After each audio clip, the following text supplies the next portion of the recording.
Before we begin, please click the subscribe button so you don't miss tomorrow's Bible story. What you're about to hear is one of the most powerful lessons Jesus ever taught. Stay with me till the end, because the final part will reveal what true love really looks like, and how it can change your life forever. The sun burned softly over Jerusalem. Crowds filled the temple courts as Jesus taught, his words echoing through the marble pillars. The people were amazed, but among them were Pharisees, the teachers of the law, who wanted to test him. One of them stepped forward, holding a scroll. He looked at Jesus and said, "Teacher, which is the greatest commandment in the law?" The crowd went silent. They knew there were over 600 laws, rules about food, work, and worship. Which one could be the greatest? Jesus looked at the man and spoke with calm power. "You shall love the Lord your God with all your heart, with all your soul, and with all your mind. This is the first and greatest commandment. And the second is like it. You shall love your neighbor as yourself." The man blinked. Jesus had just taken the entire law and reduced it to one word: love. Later that evening, Jesus and his disciples sat under the stars. Peter asked, "Master, what does it really mean to love our neighbor?"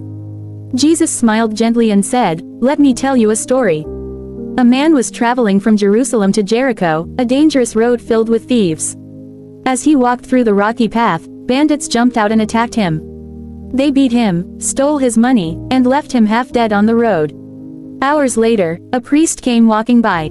He saw the man lying there, bleeding. But instead of helping, the priest crossed to the other side of the road and hurried away.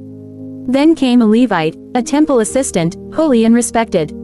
He looked at the man, then turned his eyes and walked away too. The traveler moaned in pain. His vision blurred. He whispered, "Help me, someone, please." Then a man from Samaria came riding a donkey. Now, Samaritans were despised by the Jews, they were enemies. But this Samaritan stopped. He got off his donkey, knelt beside the man, and poured oil and wine on his wounds. He tore his own cloth to bandage him. He lifted him gently onto his donkey and carried him to an inn. He paid the innkeeper 2 silver coins and said, "Take care of him. Whatever more you spend, I'll repay you when I return." Jesus paused and looked at his disciples. Then he asked, "Which of these 3 do you think was a neighbor to the wounded man?" Peter whispered, "The one who showed mercy." Jesus nodded and said softly, "Go, and do likewise." The crowd around Jesus that day was silent. He had turned religion into something greater than rules and laws. He turned it into love. To love God means to love people. To love your neighbor means to show kindness even when it's hard, to forgive even when it hurts, and to help even those who don't deserve it. Love is not a feeling, it's an action. It's feeding the hungry, helping the weak, forgiving the guilty, and praying for those who hurt you.